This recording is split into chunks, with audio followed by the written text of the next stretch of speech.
میں نے کئی مرتبہ بیان کیا، آپ سب سنے ہیں، یاد ہے آپ لوگوں کو، صرف اشارہ کرتا ہوں۔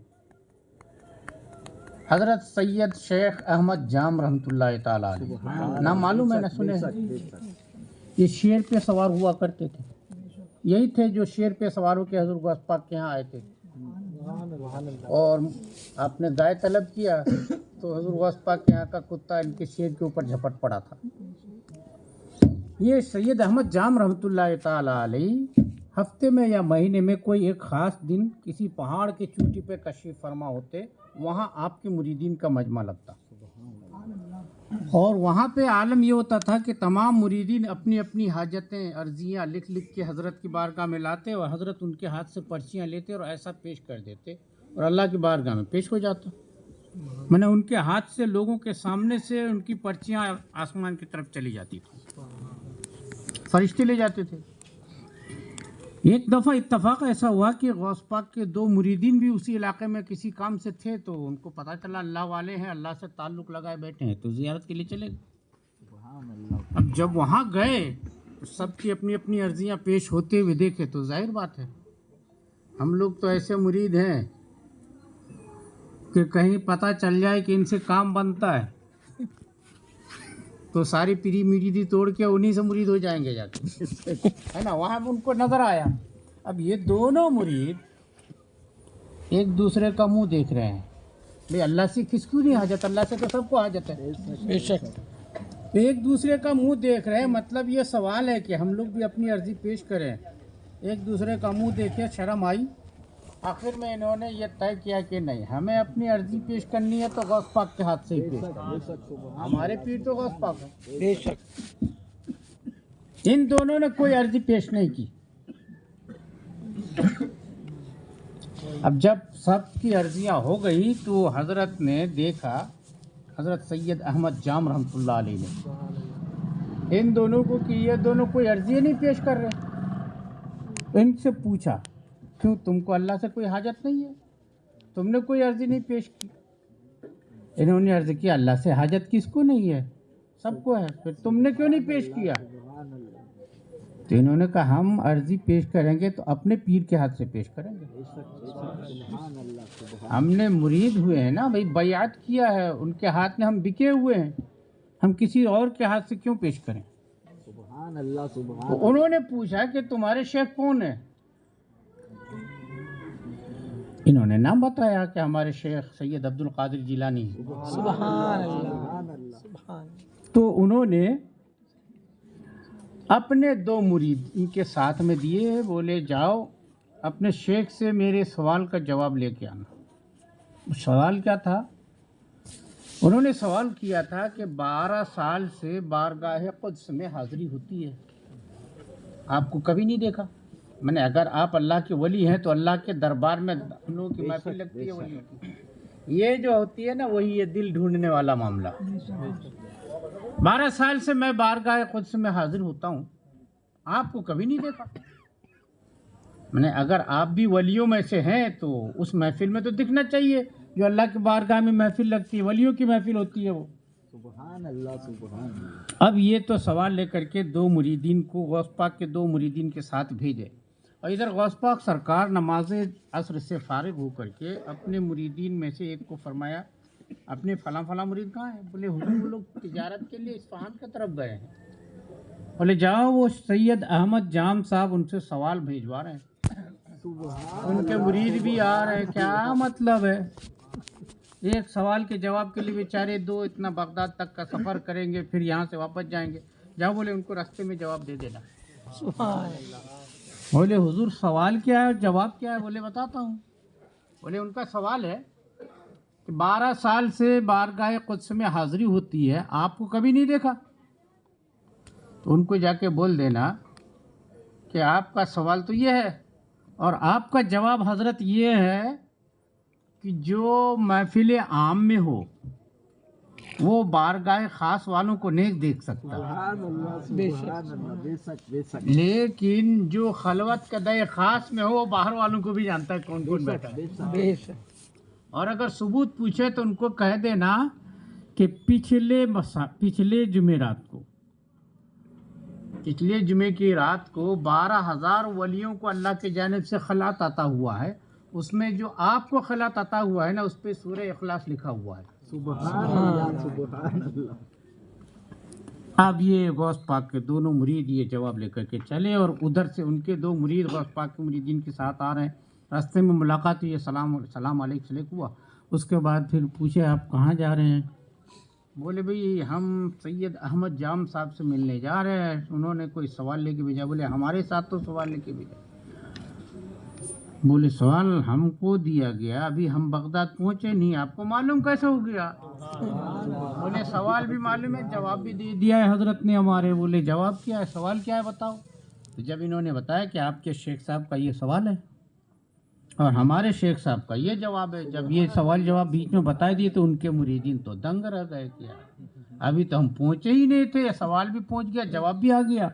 وہیں سے لے کے چلے، اپنے پیر صاحب کو جا کے بتایا کہ یہ معاملات ہیں، اور جب ان کو یقین آ گیا کہ یار واقعی میں ہے، یہ تو پہنچے ہوئے ہیں، تب زیارت کے لیے نکلے۔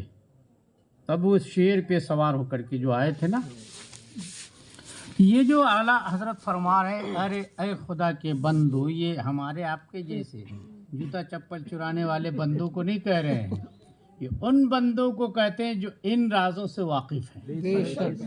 ہاں، جو بارگاہ خداوندی کے بارگاہ رسالت میں آپ کے ان راز و نیاز سے واقف لوگ ہیں، ان کو کہہ رہے ہیں، چونکہ اعلیٰ حضرت نے اپنے دل کو اس محفل میں بھیج دیا ہے، اس لیے ان کو کہہ رہے ہیں اے خدا کے بندو کوئی میرے دل کو ڈھونڈو، میرے پاس تھا ابھی تو، ابھی کیا ہوا خدایا؟ اب پھر خود ہی کہہ رہے ہیں کہ اتنی محفل میں کون ہے، اللہ کا بندہ کون ہے جو اعلیٰ حضرت کا دل ڈھونڈے؟ تو خود پھر اللہ کا بندہ بن کے کھڑے ہو رہے ہیں، خود پتہ بھی بتا رہے ہیں کہاں ہے میرا دل۔ بے شک بے شک، سبحان اللہ سبحان۔ اب وہ پتہ کیسا بتا رہے ہیں، وہ اگلا سنیے، اگلا ہے ہمیں اے رضا تیرے دل کا پتہ چلا بمشکل، میں نے آسانی سے تو پتہ چلنے والا ہے نہیں، تمہارا دل بہت باریک چلتا ہے۔ ہمیں اے رضا تیرے دل کا پتہ چلا بمشکل، در روضہ کے مقابل، ہاں سرکار کے دربار کے در کے سامنے، روضہ مبارک کے دروازے کے سامنے، در روضہ کے مقابل وہ ہمیں نظر تو آیا، مگر کس حال میں نظر آیا؟ کہتے ہیں یہ نہ پوچھ کیسا پایا۔ اب وہ حالت کیا تھی وہ اگلے شعر میں، اگلے بند میں بیان کیا گیا ہے، جس کو آپ تھوڑا گڑبڑ کرتے ہیں، اور سبھی گڑبڑ کرتے ہیں کیونکہ ہندی میں ویسا ہی لکھا گیا ہے۔ اب کہتے ہیں کبھی خندہ زیر لب ہے، خندہ زیر لب کا مطلب سمجھ رہے ہیں؟ کبھی مسکا مسکا کے ہنس رہا ہے، سبحان آپ کا دل جو ہے نا کبھی مسکا کے ہنس رہا ہے، کبھی گریا ساری شب ہے، یعنی کبھی رات بھر روتا ہوا دکھتا ہے، کبھی مسکراتا ہوا دکھتا ہے۔ آپ کا دل، اے رضا آپ کا دل کیا کر رہا ہے، کس حالت میں ملا؟ کبھی ہونٹوں پہ مسکراہٹ ہوتی ہے اور کبھی رات رات بھر روتا ہے، کبھی غم، کبھی طرب ہے، غم تو غم سمجھتے ہیں، طرب مانے بھی خوشی، یعنی آپ کا دل کبھی غمگین ہوتا ہے کبھی خوش ہوتا ہے، سبحان اللہ سبحان۔ کبھی خندہ زیر لب ہے یعنی مسکراتا کبھی ہے، کبھی گریا ساری شب ہے یعنی ساری رات مسکراتا ہے، یہ روتا ہے، کبھی غم ہے کبھی طرب ہے۔ یہ سبب سمجھ میں آیا، یہاں پہ یہ سبب جو پڑھتے ہیں یہی غلط ہے، نہ سبب سمجھ میں آیا، یہ سبب نہیں، اس میں کیا ہے، نہ سبب سمجھ میں آیا، مطلب ہنستا بھی ہے، روتا بھی ہے، جاگتا بھی ہے، سوتا بھی ہے، دروازے کے سامنے، سرکار کے در کے سامنے جو پڑا ہے تو وہاں یا تو خوش ہو جائے کیونکہ اس بارگاہ میں حاضری ہو گئی، یا پھر محرومیوں کو جیسے غمگین ہی رہے۔ آپ کے دل کا حال یہ ہے کہ کبھی ہنستا ہے کبھی روتا ہے، کبھی خوش ہے کبھی غمگین ہے، نہ سبب سمجھ میں آیا، یہ ایسا کرتا کیوں ہے، اس کا سبب سمجھ میں نہیں آیا ہے، نہ سبب نہ سبب سمجھ میں آیا۔ ہاں یہ کیا کہہ رہے ہیں، سبب سمجھ میں نہیں آ رہا ہے کہ ایسا کرتا کیوں ہے، سمجھ گئے؟ اس کو آپ پڑھتے ہیں یا اردو ہندی میں جو کتابیں چھپی ہے اس میں یہ سبب سمجھ آیا لکھ دیا، وہ یہ سبب سمجھ میں آیا نہیں، نہ سبب سمجھ میں آیا، ہاں نہ اسی نے کچھ بتایا، نہ سبب سمجھ میں آیا نہ اسی نے کچھ بتایا، یہ ہے نہ مطلب ہم سمجھ پائے کہ وہ ایسا کیوں کرتا ہے، نہ دل نے ہی کچھ بتایا،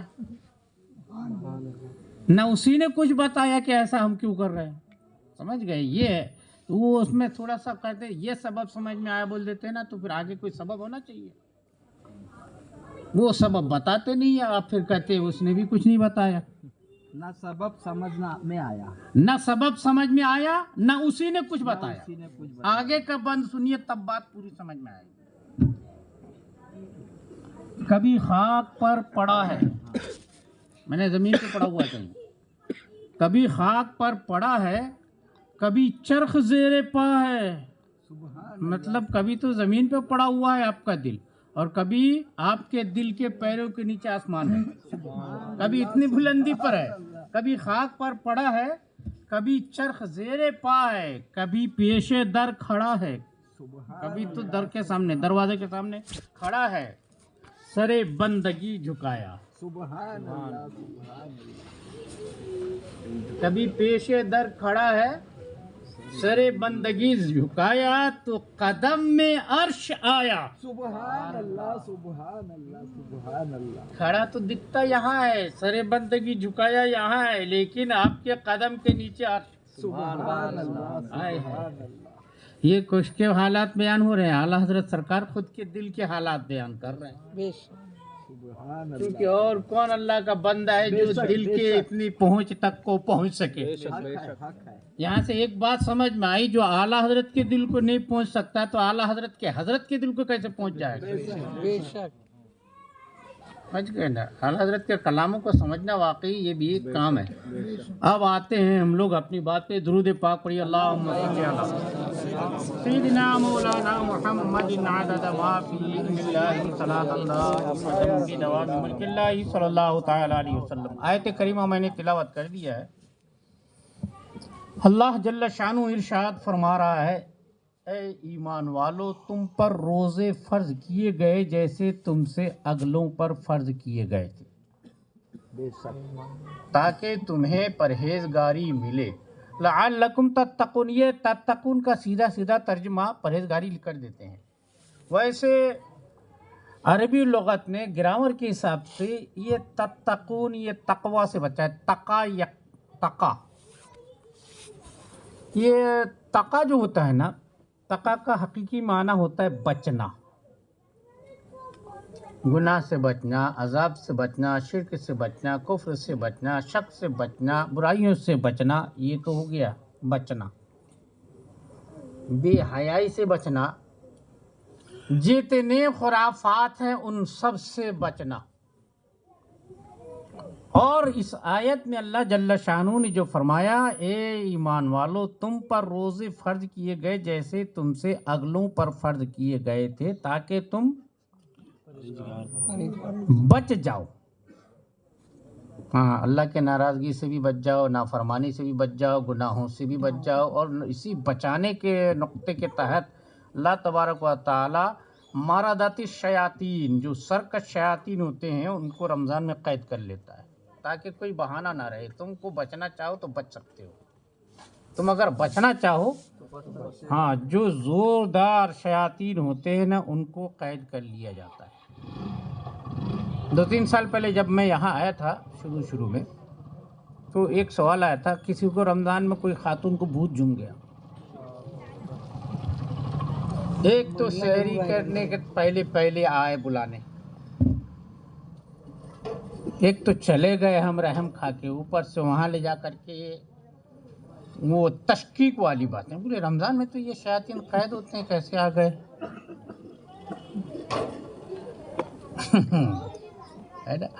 اصل میں جو ہوتا ہے نا، مردۃ الشیاطین کا لفظ آیا ہے، میں نے جمعہ میں کبھی بیان بھی کیا تھا، جو حدیث پاک میں لفظ آیا ہے نا، مردۃ الشیاطین، جو سرکش شیاطین ہے، جو لوگوں کو گناہوں کی طرف مائل کرنے کے لیے بزد ہوتے ہیں، انہیں قید کر دیا جاتا ہے۔ واقعی بھوت عفریت وغیرہ یہ سب چھٹے رہتے ہیں، ایسا نہیں سب کو قید کر دیا جاتا ہے، ہاں نہیں تو بابا جی والے بول دیں کہ نہیں ان کے اوپر تو حضرت تشریف لائے تھے، بابا گیری والے کر سکتے ہیں نا. معلوم ہے کہ شیطان آیا, وہ شیطان کو حضرت بتانے لگ جائے.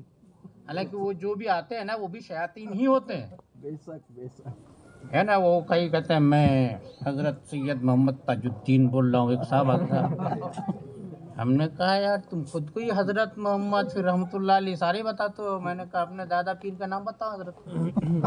حقیقوں کا امتحان نہیں لیتے بھائی. میں نے کہا جانکاری کے لیے پوچھ رہا ہوں, اس میں امتحان کی کون سی بات ہے. تم سید بابا سید تاج الدین ہو تو دادا پیر کا تو پتہ ہوگا نا تم کو. بے شک بے شک. یہ بڑی بڑی بتاتے ہیں. میں منڈلا میں رہا ہوں, 650 سواریاں اٹھتی ہیں. سارے بابا مل کے عیدگاہ میدان میں ہمارے خلاف ان لوگوں نے پلاننگ کی. پوری مسجدوں میں جب میں گوندی منڈلا آیا تھا نا, پوری مسجدوں میں وہاں بھی امام تھے. کسی بابا کی کچھ نہیں چلتی تھی, کوئی فکر نہیں. میں سنی امام آ گیا, سلام پڑھنے لگ گیا تو بابا لوگ اپنے پیچھے پڑ گئے. اپنے پیچھے کیوں پڑ گئے؟ میں صحیح اسلام کو بتا رہا تھا تو ان کو لگا کہ یار یہ تو ہمارے ہی چراغ بجھانے پہ لگ گیا. ہمارے خلاف سارے بابا لوگ وہاں پلان کرنے بیٹھے عیدگاہ میدان میں میٹنگ کرنے. اب کوئی کچھ کہہ رہا ہے, کوئی کچھ کہہ رہا ہے, کچھ کسی بات پہ وہ جم نہیں پایا. آخر میں ایک بابا کو وہیں پہ بابا آ گیا.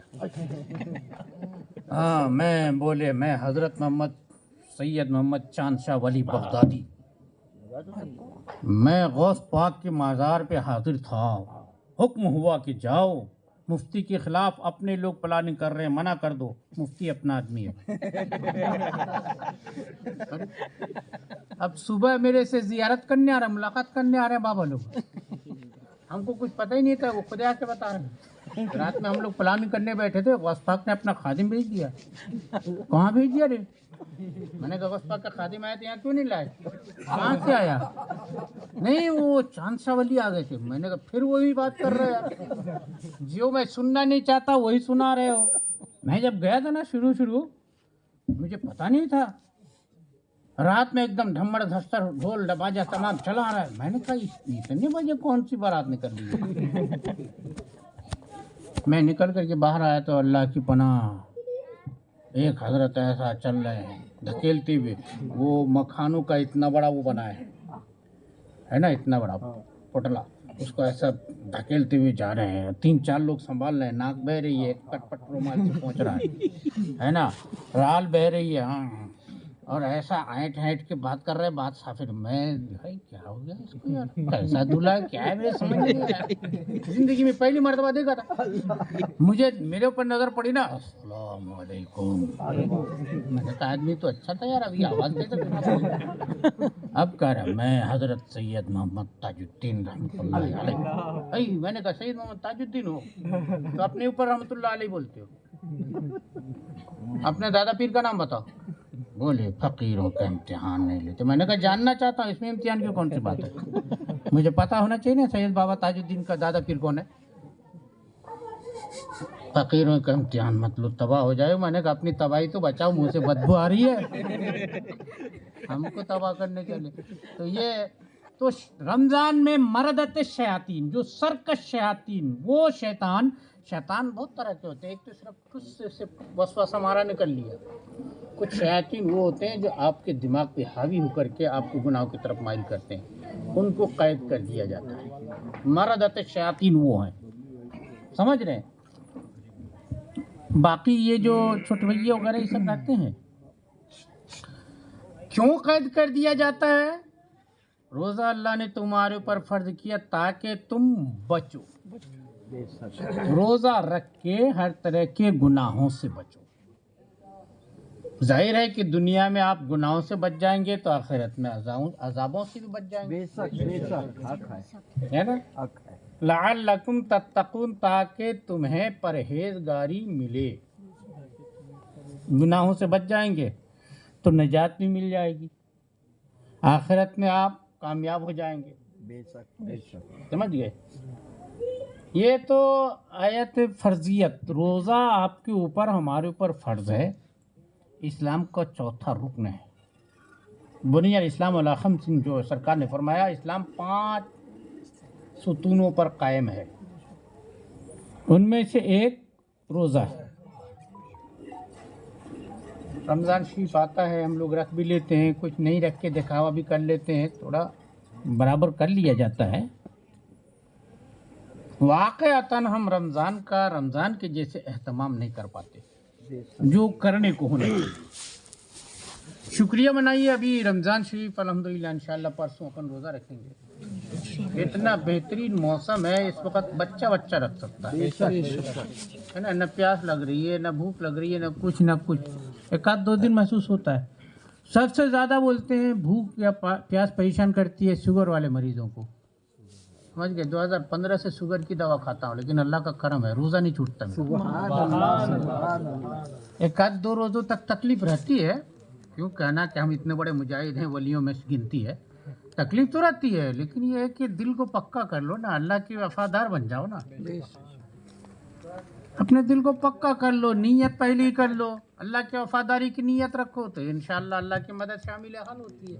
1-2 دن رہتا ہے، پھر اس کے بعد سٹ ہو جاتا ہے حساب کتاب، وہ پیٹ بھی سمجھ لیتا ہے کہ یار یہ بندہ ماننے والا ہے نہیں، دن بھر مانگو یہ دے گا نہیں کچھ، ہے نا، وہ بھی پھر صبر کر لیتا ہے، کیا کرے، مجبور ہے، کرنا پڑے گا۔ روزہ وہ نعمت ہے جس کے بارے میں اللہ نے فرمایا کما کتب علی الذین من قبلکم، جیسے تم سے اگلوں کے اوپر روزہ فرض کیا گیا۔ اس کی تشریح میں علماء کرام نے لکھا ہے، مفسرین کرام نے، کہ روزہ شروع سے چلا آ رہا ہے، قدیم عبادتوں میں سے، ہر زمانے میں روزہ رہا ہے، مگر کمال یہ ہے کہ پچھلے امتوں کے زمانوں کے روزے بہت سخت تھے، ثواب کم تھا۔ ہمارا روزہ بہت آسان ہے اور ثواب زیادہ ہے۔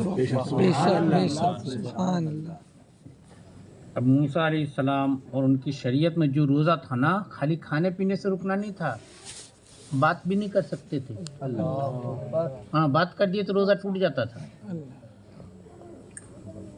آپ سمجھ سکتے ہیں، ہم روزہ رکھ کے پورے کام کرتے ہیں، اتنا ڈھیل ہے ہم کو۔ اچھا، اور ان حضرات کا جو روزہ ہوتا تھا پچھلے زمانے کا، اس میں ایک اور تکلیف تھی، صرف افطار کے وقت کھا سکتے تھے،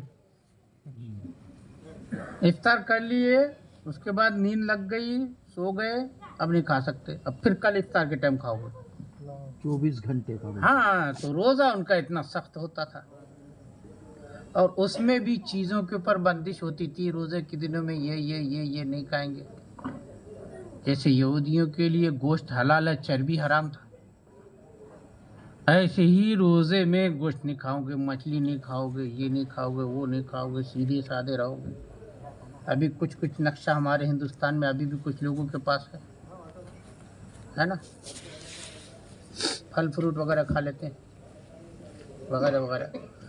تو پچھلے شریعتوں میں روزے تھے اور سخت تھے اور ثواب کم تھا۔ ہماری شریعت میں روزہ ہے اور آسان ہے اور ثواب زیادہ ہے نا۔ ہماری شریعت کے روزے کا معاملہ ایسا ہے کہ حدیث قدسی میں آیا، اللہ جل شانہ نے خود نے ارشاد فرمایا، ابن آدم کا ہر عمل اس کے لیے ہے، اس کی جزا میں فرشتوں کے ذریعہ دوں گا۔ روزہ خاص میرے لیے ہے، اس کی جزا میں خود دوں گا۔ یہ حدیث قدسی ہے، اللہ جل شانہ فرما رہا ہے روزہ خاص میرے لیے ہے، اس کی جزا میں خود دوں گا۔ اب آپ اندازہ لگا سکتے ہیں، ہم نماز اللہ کے لیے پڑھتے ہیں، زکوٰۃ بھی اللہ کے لیے دیتے ہیں، حج بھی اللہ کے لیے کرتے ہیں، سارے اعمال اللہ کے لیے کرتے ہیں، ان سب کی جزا یا ان کا بدلہ یا ثواب فرشتوں کے ذریعے ہم کو دلایا جائے گا، لیکن روزہ ہاں اللہ جل شانہ اپنے دست قدرت سے اس کا ثواب عطا فرمائے۔ اس نعمت کا نام روزہ ہے۔ سبحان اللہ سبحان اللہ۔ اچھا، اس میں اتنے خصوصیات ہیں، دن بھر آدمی نہیں کھاتا پیتا ہے نا، میڈیکل سائنس کہتی ہے انسان کے منہ میں یہ لغدیاں، ایک گلینڈز جو ہے نا انزائم بناتی ہیں، ہضم کرنے والے انزائم بناتے ہیں، وہ کھانے کے ساتھ اندر جاتا رہتا ہے، کھانا ہضم کرتا ہے۔ اب روزے میں کچھ تو کھا نہیں رہا،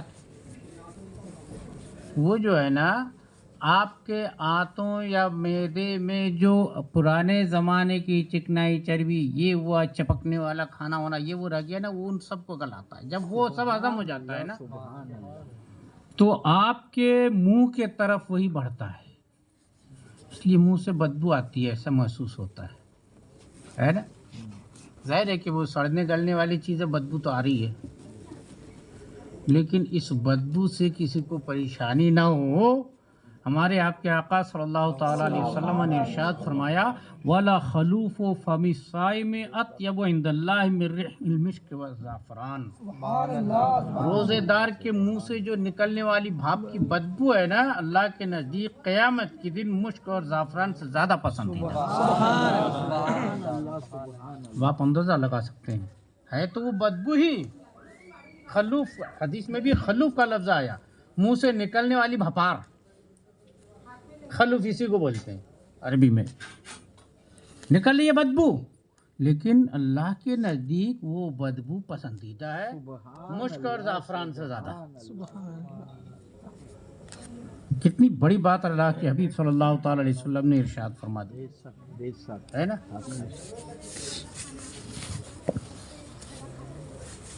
ایک حدیث پاک ہے، مشہور حدیث ہے، یہ بخاری مسلم مشکات تینوں کتابوں میں ہے.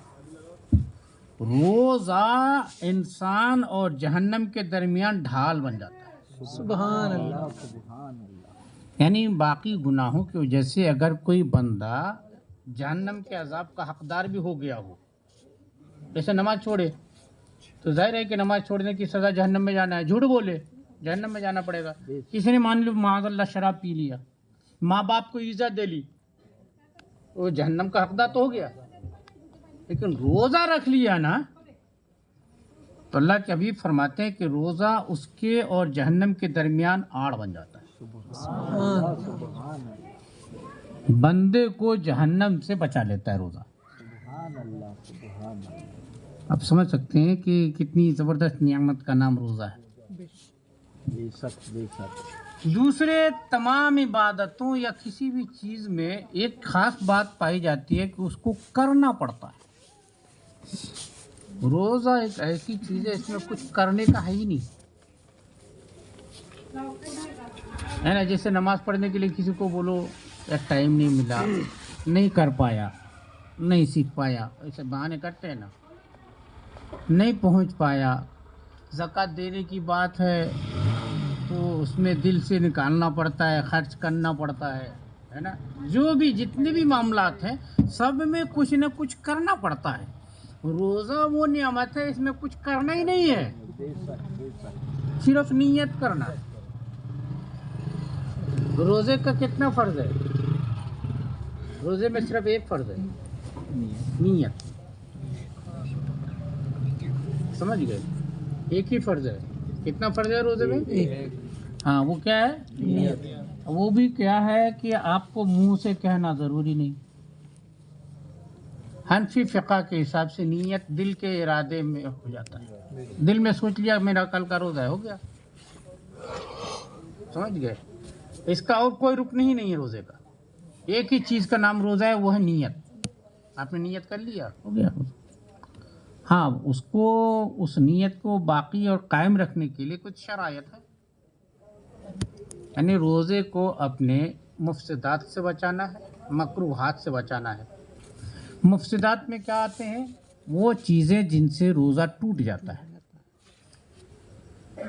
سمجھیے، روزہ کن کن چیزوں سے ٹوٹتا ہے؟ کھانے پینے اور جمع کرنے سے. روزہ یاد رہتے ہوئے کھانے پینے اور جمع کرنے سے روزہ ٹوٹ جاتا ہے. بھول کر اگر کوئی کھا بھی لیا تو نہیں ٹوٹے گا. اس لیے نہیں کھانا رکن ہے ہی نہیں روزے کا. روزے کا رکن کیا ہے؟ روزے کا رکن صرف نیت ہے، وہ تو کر لیا اس نے، اور اس نیت کو بچائے رکھنا ہے دن بھر. شریعت میں روزہ کہتے کس کو ہے؟ مکلف بندے کا صبح صادق سے لے کے غروب آفتاب تک نیت کے ساتھ اپنے آپ کو کھانے پینے اور جماع سے روکے رکھنے کا نام روزہ ہے. قصدن دیکھیے نیت شامل رہے روزہ ہے، بغیر نیت کے بھوکا رہ جائے تو روزہ نہیں ہوگا، نیت ضروری ہے۔ اب نیت زبان سے کہنا لازم نہیں ہے، دل کے ارادے کا نام نیت ہے، روزے کی نیت سے ہے، اللہ کی فرما برداری کی نیت سے ہے تو روزہ ہو جائے گا چاہے مجھ سے کچھ نہیں کہا ہو۔ اس میں کچھ غلط فہمیاں ہمارے سماج میں پھیل گئی ہیں، یہ حضرت لوگوں نے اشتہار میں روزے کی نیت، افطار کی دعا، یہ وہ لکھ لکھ کے اتنا دماغوں میں بٹھا دیا، دوسرے پہلو کی طرف دھیان ہی نہیں کیا۔ لوگوں نے ایسا دماغ میں بٹھا لیا کہ یار شہری میں اٹھے نہیں تو ہم نے تو نیت پڑھے نہیں، اور کئی لوگ سمجھتے ہیں کہ وہ لکھا ہوا پڑھنا پڑے گا تب ہوگا۔ 10 سال سے تو کم گوندیا میں بتا رہا ہوں کہ بھیا یہ نماز کے اندر صرف عربی نازم ہے، نماز کے باہر کہیں بھی کچھ بھی آپ اپنی بھاشا میں کر لو، اس لیے کہتا ہوں تاکہ آپ سمجھو کچھ نہ کچھ۔ وہ جو آپ کو لکھا ہوا آتا ہے بصوم غد نویت، پہلے تو مسجد میں امام صاحب مؤذن صاحب مسجد کے مائک سے نیت پڑھ کے بتاتے تھے اب ٹائم ختم ہونے والا ہے، آپ لوگ نیت کر لیجئے، ہاں نویت ان اصوم غدن للہ تعالی من شہر رمضان ھذا، ایسا بتاتے تھے چھوٹے بچوں کو جیسا پڑھاتے ہیں۔ ضرورت کیا ہے بھیا، میں نے اللہ کے لیے روزے کی نیت کر لی، بات ختم، اپنی بھاشا میں بولو نا۔ آپ کو ہندی آتی ہے تو اللہ ہندی نہیں سمجھتا کہ فرشتے ہندی لکھنا نہیں جانتے، سب جانتے ہیں۔ کیوں خواہ کے رٹائے پڑے ہو، وہ الفاظ درست نہیں نکال پاتے، کچھ کا کچھ بولتے ہیں۔ آپ کو معلوم ہے اصوم ہے، اصوما، قوم سواد سے، بھائی لوگ ہندی بھاشی، ہم لوگ سواد نہیں بولیں گے، ہم لوگ اسوما بولتے ہیں۔ اسوما کا مطلب کیا سمجھ معلوم ہے؟ لہسن، نیت کی میں نے لہسن کی، اپنی بھاشا میں بولو نا، میں نے نیت کی روزے کی، کیا تکلیف ہے؟ اب وہ پڑھنے والے پڑھانے والے سب وہی حال ہے، الفاظ کے رٹانے میں لوگوں کو کام میں لگائے رکھے ہیں، وہ سمجھتے ہیں کہ ہم کو عربی یاد کر لی ہم نے، ہم آپ کو سکھا رہے ہیں۔ کائے کو سکھا رہے ہو؟ تم خود بھی پہلے سیکھو، سواد کو سواد کی جگہ رہنے دو، سین پڑھ لیتے ہیں اور لہسن کروا رہے ہو لوگوں سے، ہے نا؟ اصل میں یہ ہے کہ وہ حضرت بھی سمجھے تب نہ کوئی بات ہے۔ ہمارے یہاں یہ بھی ایک بہت بڑی مصیبت ہے کہ اب حافظ جی سمجھتے ہیں بہت بڑی چیز ہے، انہوں نے رٹا مار کے قرآن شریف یاد کر لیا اور کوئی چیز بھی نہیں ہے ان کو، اس کے علاوہ کچھ نہیں آتا۔ ہاں تو نیت زبان سے کہنا لازم نہیں ہے، دل میں نیت کر لیے ہو گئی۔ سحری کا آنا سنت ہے، سرکار فرماتے ہیں سحری کھایا کرو۔ ہمارے اور یہودیوں کے روزے میں فرق سحری کا ہے، سرکار فرماتے ہیں ان کے روزے میں سحری نہیں، ہمارے روزے میں سحری ہے، اس لیے سحری کھایا کرو۔ یہ حضور کا حکم بھی ہے، حضور سحری تناول فرماتے تھے، سحری میں برکت ہے یہ بھی فرماتے تھے، لیکن لازم نہیں ہے سحری کو۔ اب ہمارے یہاں ہم لوگوں نے اس سحری کو اتنا پابند بنا لیا کہ ہم سمجھے کہ بغیر سحری کا روزہ ہوتا ہی نہیں۔ 10 سال سے میں بتا رہا ہوں لوگوں کو، ٹی وی سال میں کوئی نہ کوئی مسئلہ پوچھنے آ جاتا ہے، حضرت کیا بتایا آج تو میرے روزے پورے جا رہے تھے لیکن آج میں تھوڑا سا ناگپور چلا گیا تھا، رات میں لیٹ میں آ گیا، لیٹ میں سو گیا، اٹھ نہیں پایا تو سحری نہیں کر پایا، اس لیے آج کا روزہ چھوٹ گیا۔ تو سحری نہیں کیے تھے کہ روزہ کا کوئی چھوٹا، اور اصل میں سمجھتے سحری کریں گے پھر نیت پڑھیں گے تب نہ روزہ رکھیں گے، ایسے کیسے ہو جائے گا روزہ؟ اچھا کچھ تو لوگ فرضی بھی باتیں کرتے ہیں، یہ بھی مجھے پتا ہے، 60% تو روزہ رکھتے ہی نہیں، صرف افطار کرتے ہیں۔ ہاں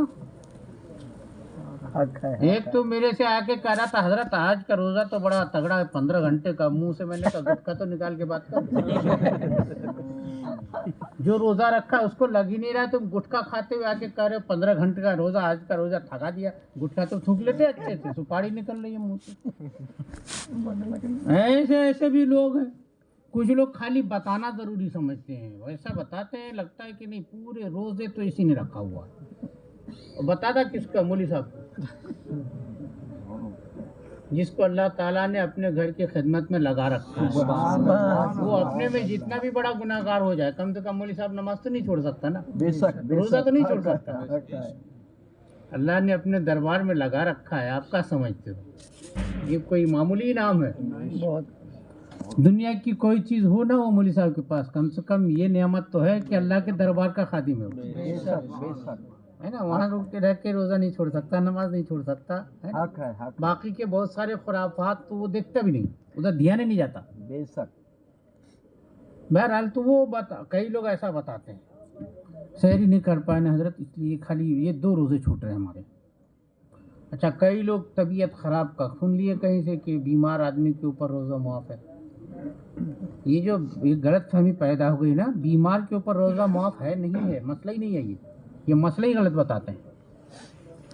بیمار آدمی کو روزے کے دنوں کی تاخیر جائز ہے، معاف نہیں ہے.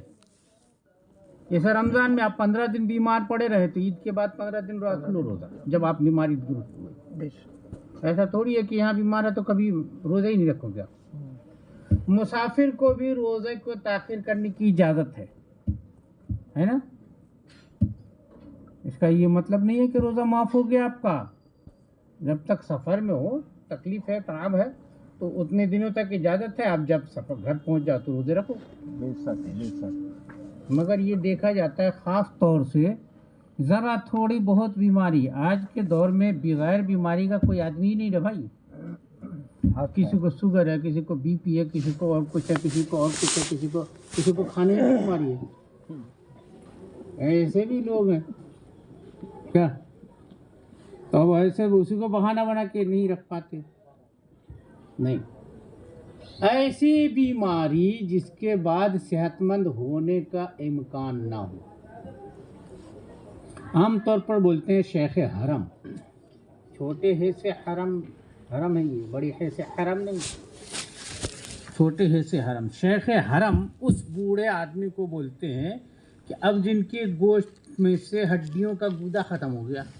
اب کیا ٹانگ توڑ کے تب دیکھیں گے آپ ہڈی میں گودا ہے کہ نہیں ہے. اس کی علامت ہے. روزہ رکھ لے تو کھڑے ہو کے نماز نہیں پڑھ پائے گا، اور روزہ نہ رکھے تو اٹھ بیٹھ کے کھڑے ہو کے نماز پڑھ لیتا ہے. تو ایسے آدمی کو شریعت نے روزے کی جگہ روزے کی فدیہ کی اجازت دی. معاف نہیں ہے روزہ پھر بھی. کوئی یہ کہے کہ نہیں میرا تو ختم ہو گیا ٹائم، نہیں. روزے کی جگہ روزے کی فدیہ دیں گے آپ. سمجھ فدیہ کیا ہے؟ جتنا فطرہ نکالتے ہیں اتنا ہر روزے کے بدلے میں آپ کو صدقہ کرنا ہے. جیسے فطرہ نکالتے ہیں نا، کتنا نکالتے ہیں؟ 200 کچھ نہیں. ہاں 5 کلو ہاں 2 کلو 40 گرام 2 کلو 47 گرام. کائے کو 200 ہو جائے گا؟ 35 دنے 70 72 روپیہ. اور کیا 70 71 روپیہ ہوگا. اتنا روز کے روز صدقہ کرنا پڑے گا. یہ اس بیمار کے لیے جس کے اس کے بعد سے پھر صحت مند ہونے کی امید نہیں ہے. یعنی بڑھاپے میں یہاں تک پہنچ گئے کہ اب کیا جوانی آئے گی، اب کیا آئے گا، اب کیا صحت مند ہوں گے ایسا. لیکن اگر جوان آدمی بیمار پڑا، ظاہر ہے کہ ہمیشہ کے لیے بیمار تو پڑا نہیں ہے. پھر 2-4 دن 6 دن مہینہ دن 2 مہینہ 6 مہینہ اچھا تو ہونا ہی ہونا ہے نا ایسے آدمی کو. تو جب اچھا ہوگا تب ادا کر لے گا روزے. وہ فدیہ نہیں دے سکتا. ہاں وہ نہیں، وہ معلوم ہے کہ سب پیسہ دے کے چھٹکارا پالے. سمجھ رہے ہیں؟ تو کئی دفعہ ہو سکتا ہے کہ مولوی صاحب کو آپ سے پیسہ وصول کرنا تو آپ کو بتا دے کہ نہیں ٹھیک ہے آپ اتنا نکال دو ہو جائے گا. تو ایسا بھی نہیں ہے. شریعت نے روزہ معاف ہونے کی بھی چند صورتیں ہیں، وہ میں بتاؤں گا. آدمی شیخ حرم ہو گیا لیکن مسکین ہے، یعنی بوڑھا ہو گیا جس کی ہڈیوں کا گودا خشک ہو گیا، لیکن وہ خیر خود ہی مسکین ہے. تو ایسے آدمی کے اوپر شریعت کیا حکم دے گی کہ تم خود مسکین ہو، خود بھوکے رہو اور لوگوں کو دو فدیہ. تو شریعت کہتی ہے کہ تمہارے لیے معاف ہے. سمجھ گئے؟ ایک معاف یہ ہے.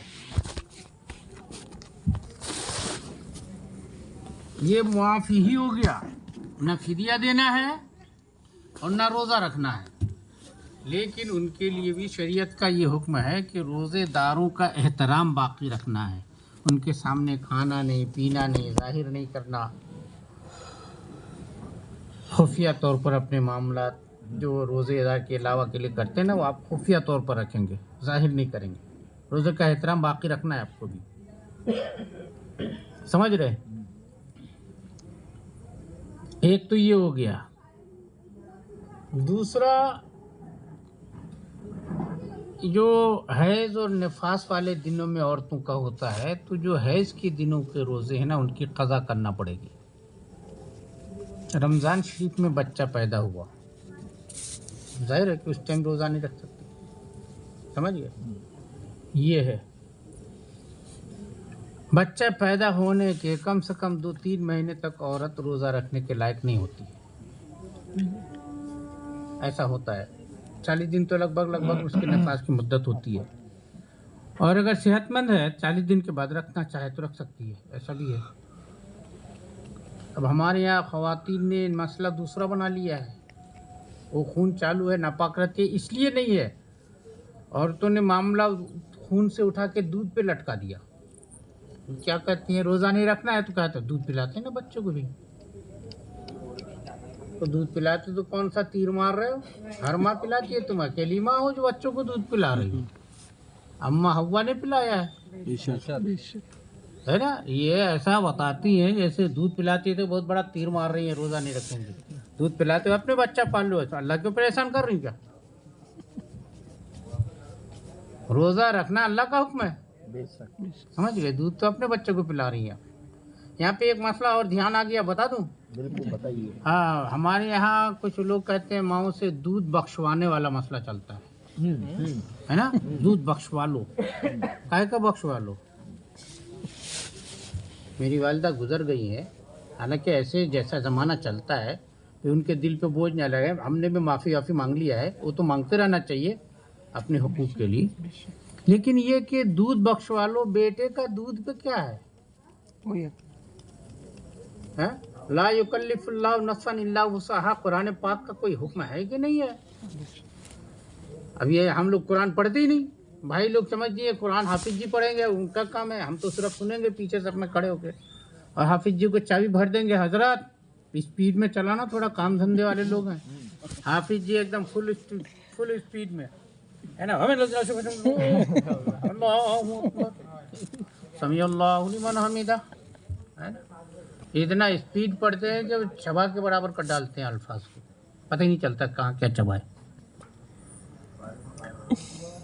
دودھ کا بخشوانا یہ فلمی کہانی کے سوا کچھ نہیں ہے، اس کا شریعت سے کوئی لینا ہی دینا نہیں ہے. کیا معاملہ ہے معلوم ہے؟ بتاتا ہوں. بچے کے دودھ کا قرضدار بچہ نہیں ہوتا، اس کا باپ ہوتا ہے. آپ کے قدموں کے نیچے اللہ نے لا کے جنت رکھ دی ہے فری میں. آپ جو ماں ہو، سنیں، آپ ماں ہو، آپ کے قدموں کے نیچے جو آپ کے بیٹے کی جنت اللہ نے رکھ دی ہے تو فری میں رکھی ہے. بنا دودھ پلائے آپ جنت کا اپنے قدموں میں رکھو گے. دودھ کی قیمت وصول کرنا چاہتی ہو آپ؟ اگر یہی نیت ہے تو پھر جنت چھوڑو. کائے کی جنت؟ بچے کے دودھ اور کھانے پلانے ہیں، سمجھ گئے؟ اس کا انتظام کرنے کا ذمہ دار باپ ہوتا ہے. بے شک. اور جہاں باپ نہ ہو وہاں ماں ہوتی ہے. آپ زیادہ سے زیادہ یہ کر سکتی ہیں کہ بچے کو دودھ پلاتی ہیں تو اپنے شوہر سے اس کی قیمت وصول کر سکتی ہیں. بچے کے باپ سے قیمت لے سکتی ہیں، بچے سے نہیں. چونکہ اللہ نے قرآن پاک میں کیا فرمایا؟ لا یکلف اللہ نفسا الا وسعها. ابھی وہ 1.5 گھنٹے کا بچہ ہے، اس کے اوپر شریعت کا حکم کرے گی کیا اپنے کھانے کا انتظام کر؟ کہاں سے انتظام کرے گا وہ؟